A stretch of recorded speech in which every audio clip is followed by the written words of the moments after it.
እሁድ ምሽት ሊበር የነበረው የኢትዮጵያ አየር መንገድ አውሮፕላን ውስጥ በተፈጠረ ችግር በረራ ተስተጓጎለ።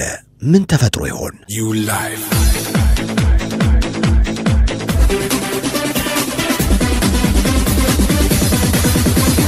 Now I'm free again. ያደመጣችሁ የምትገኙት ታዲያስ አዲስን ነው። ቀደም ሲል እንግዲህ እሁድ ምሽት የኢትዮጵያ አየር መንገድ ሊበር ተነስቶ ተመልሶ አረፈ። ምክንያቱ ምን እንደሆነ አላወኩኝም። እንዲያውም ሰሞኑን ሲሰማ የነበረው ከኢትዮጵያ አየር መንገድ ጋር በተያያዘ በተለያዩ ሀገሮች የአመቱ ምርጥ አውሮፕላን ከአፍሪካ እንደዚህ እየተባለ ሲሸለም ነበር። ለምሳሌ በዚህ ሳምንት በማሌዥያ ኳላላምፑር አየር መንገዱ የነሱ አየር መንገድ የኛን አየር መንገድ ሸልሞታል። እሱን የሰማሁት እንጂ ይሄን አልሰማው። ይሄ ምናልባት እንግዲህ የኛ የወሬ ምንጮች እንዳደረሱን እሁድ በጣም ልዩ የሆነ ግርግር ነበር ኢትዮጵያ አየር መንገድ ወይም ደግሞ ኤርፖርት ተርሚናል ውስጥ። ያ የሆነበት ምክንያትን ለማጣራት ደግሞ እኛ ሞከረን። ምክንያቱም የኛ አይንና ጆሮች አድማጮቻችን ናቸው። በጣም ኃይለኛ ግርግር ነበር። ለመብረር የተንቀሳቀሰ ፕሌን እንዳይሄድ ተደረገ። ከዛ በኋላ በከፍተኛ ሁኔታ ፊልም የሚመስል እንቅስቃሴ ነበርና ምንድነው አጣሩ? ምክንያቱም ሆስተሶቹ ሁሉ እንዲወሩ ተደረገ። እንዲህ ነገር ስትሰሚ እንዴ ይሄ ጫን ያለ ነው ካልተጣራ መቅረብ የሌለበት ወሬ ነው ተባባልን። ታዴ ደግሞ ስታጣራ ነበር። እንግዲህ ሁለት ታልክ እንደ መደበኛው ቀን የኢትዮጵያ አየር መንገድ መንገደኞችን ተለያየ ዓለማት ለመሸኘት እንቅስቃሴው ምሽቱ ልክ እንደ መደበኛው ምሽት ነበር። ተሸኚ ሁሉም ነገር መደበኛ መልኩን ነበር ይዞ የነበረው። እናም ኢትዮጵያ አየር መንገድ ደግሞ ከተለያዩ ዓለማችን ክፍሎች የሚሰበስባቸውን በትራንዚት መልክ አምጥቶ አዲስ አበባ ተርሚናል ላይ የሚያስቀምጣቸውና ከአዲስ አባ የሚያነሳቸው መንገደኞች ይዞ ደግሞ ከነበሩት በረራ ፕሮግራሞች መካከል አንዱ ከአዲስ አበባ ወደ ዴልሂ የሚጓዘው ነበር። ወደ ህንድ ማለት ነው። ይህ የአውሮፕላን ወይም በረራ እንግዲህ ልክ እንደ መደበኛዎቹ እንደሌሎቹ አውሮፕላን ጉዞዎች ሁሉ ነገራቸውን አጠናቀው ፍላይቱ ሊነሳ ሲል ነው እንግዲህ አውሮፕላን ውስጥ ይህ አስደንጋጭ ነገር የተፈጠረው።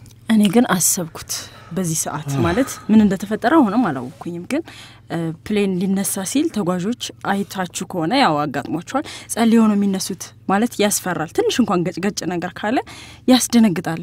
ምን እንደሆነ አልገባኝም። ግን ፕሌን ሲነሳ በቃ በጣም የሚያስደነግጥ ነገር እንዳለ ይሰማኛል። ግን ምንድነው በጣም አንዳንዴ ምልህ አሰብኩት። ምክንያቱም ወሬው የመጣው መጀመሪያ ወደኛም ስለሆነ ግርግሩ የፊልም ነበር የሚመስለው ነው አሁን የገባኝ ነገርና ይሄ ድንገት የተፈጠረው ነገር ቢነገረኝ ቶሎ እርፍ ብል ደስ ይለኛል። ምንድነው የተፈጠረው ነገር ምንድነው? አውሮፕላኑ ለመነሳት በዘጋጅቶ በቀበቷቸውን ሰሩ ተብሎ ባለበት ሰዓት እንግዲህ ክሮዎቹ ቼክ ያደርጋሉ። ድንገት በዚህ መሃል ነው እንግዲህ ፍላይቱም ሁሉ ነገር ጨርሶ ለመነሳት ያቆበቀው ባለበት ሰዓት አንድ መንገደኛ ቮሚት ያደርጋሉ።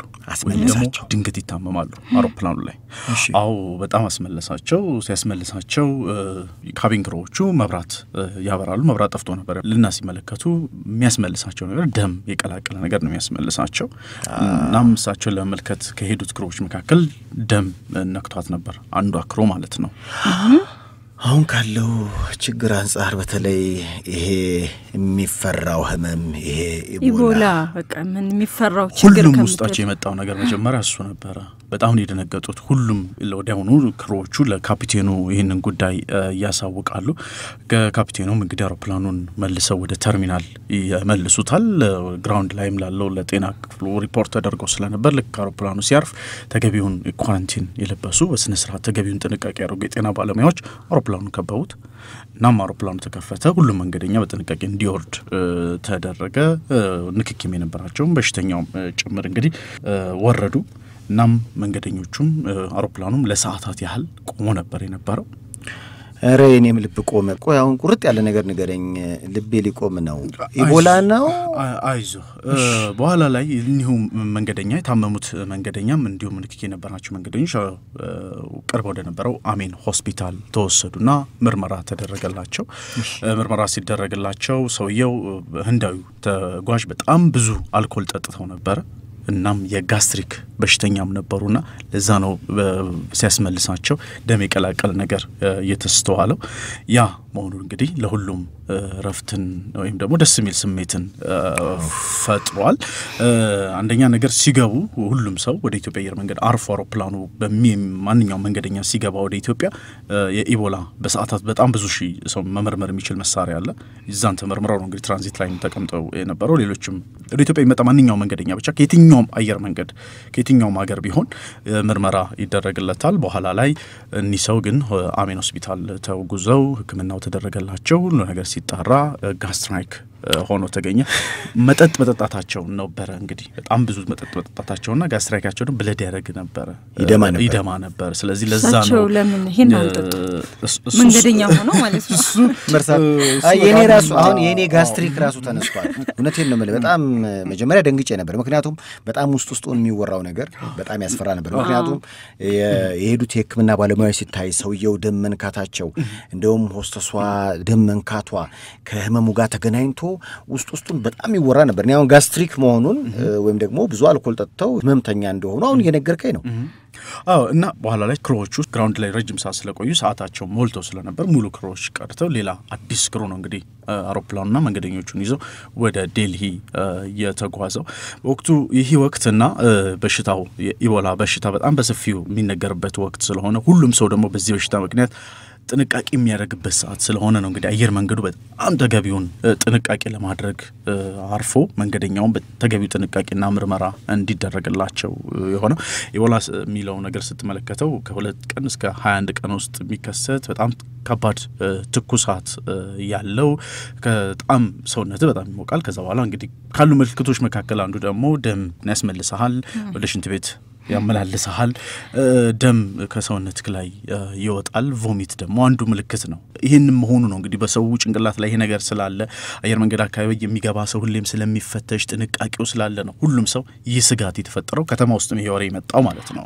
እንደዚህ አይነት ነገር አሁን እሳቸው በፕሌን ስለሄዱ ብቻ ሳይሆን አንዳንድ ሰዎች አስተውላችሁ ከሆነ በመኪና እንኳን ሲሄዱ የሚያስመልሳቸው ሰዎች አሉ እና አንዳንዴ ከክልል ከተሞች የሚመጡ ሰዎች አዲስ አበባ ውስጥ እንኳን አጋጥሟችሁ ከሆነ በታክሲ ሲሄዱ ፌስታይል ይዘው ነው የሚገቡት እና ያስመልሳቸዋል። በቃ በመኪና ሲሄዱ ያስመልሳቸው እሷ ነገር አለችና እኔ ታክሲ ውስጥም ስላጋጠመኝ ነውና አንዳንዴ እንደዚህ አይነት ነገር ያጋጥማል። ግን አሁን ጊዜው ጥሩ ስላልሆነ ሰው እንደዛ ነው ብሎ አያስብም። ተገጣጠመ ነው እኔ ገባኝ። ያው እንግዲህ ወሬው እንኳን መጨረሻው አማረ ጥሩ እንኳን ሆነ። ምክንያቱም ውስጡን የሚወራው ነገር ሌላ ነበር። አሁን አይታችሁት እንደሆነ መግለጫዎችን ሳይ ነበር የኢትዮጵያ አየር መንገድ በኢቦላ ምክንያት በወር እስከ $8 ሚሊዮን ይከስራል። አስቡት እንዲህ አይነት ነገሮች ተጨምረውበት። እንዲህ አይነት ነገሮች ደግሞ መነገር መቻል አለባቸው። ምክንያቱም አንዱ ላንዱ እያወራ ከተማ ውስጥ የሚወራው የኢቦላ ህመምተኛ ከአንዲቱን ሆስተስ ደሟ ነክቶት ተያይዘው እንደዚህ በቃ የሚነካካና ህመም የሚያመጣ ወይም ደግሞ ለሁሉም የሚተርፍ ህመም ስለሆነ የወሬውም ስርጭት ከበሽታው በላይ ነው። ወሬው በጣም አንዳንዴ ያስደነግጣል። አንተ ላይ የቀረቡት ኮከብ ሰውዬ ደግሞ ያሉትን ታውቃለህ። አዲስ አበባ ውስጥ ወጣ ከታየ አንበሳ ነው ብለዋል አይደል? ስለዚህ እና ለዛም ይመስላል እንግዲህ እኛ ወሬውን ነገርናችሁ። ተጣርቷል። ህንዳዊው መንገደኛ ያስመለሳቸው የኢቦላ ህመምተኛ ሆኖ ሳይሆን ያው እንግዲህ የጋስትሪክ ህመምተኛ ወይም ደግሞ ብዙ አልኮል በመጠጣት እርግጥ ደም እንደተፉ ወይም ደግሞ ደም እንዳስመለሳቸው እርግጥ ነው። ይህም ደም የኢትዮጵያ አየር መንገድ ሆስተስ እንደነካም እሱም እውነት ነው። ግን የንክኪው ነገር መጨረሻው ላይ ሲታይ የኢቦላ ህመም ሳይሆን ከህመሙ ጀርባ ያለው ሌላ ህመም ነውና ይህ በለት ተለት ኑሯችን ላይ የሚያመጣ ምንም ችግር የለም። ጥንቃቄው ይቀጥላል። ሰላም ነው እያልክ ነው? በጣም ሰላም ነው። እንግዲህ በተለይ ደግሞ አየር መንገዱ ሁሉም ሰው ሊያውቀው የሚገባው ነገር ከየትኛው ሀገራት ላይ የሚመጡ መንገደኞች ወደ ኢትዮጵያ ከመግባታቸው በፊት የኢቦላ በሽታ ምርመራ ይደረግላቸዋል። ስለዚህ ይህ ደግሞ መሆኑ የበለጠ ቅድመ ጥንቃቄ ማድረጋችንን ነው። ከዛ ውጭ ደግሞ በቅርቡ ደግሞ የኢትዮጵያን ባለሙያዎች እንዲሁ ወደ ምዕራብ አፍሪካ ሀገራት ላይ የጤና ሕክምና እርዳታ ለመስጠት ደግሞ ለመጓዝ ዝግጅት ላይም ነው የሚገኙት። እነሱን ደግሞ አደራምለው ያው እንግዲህ የግዳጁን መፈጸሙ ደስ የሚያሰኝ ነው። ግዳጁ ሲፈጸም ደግሞ የነሱ ጥንቃቄ እንዳለ ሆኖ ደግሞ እግዚአብሔር ይከተላቸው። ሲመለሱ ደግሞ ወደኛ ከመቀላቀላቸው በፊት በደንብ ደግሞ መንግስት እነሱን መመርመር መፈተሽ ይኖርበታል። ግን ትልቁ ምርቃት ሽማግሌ ነው የሚመርቀውና እግዚአብሔር ይከተላችሁ። በዚህ አጋጣሚ ከጠጡ አይንዱ ብቻ ሳይሆን ከጠጡ አይጓዙ የታዲያስ አዲስ መልእክት ነው።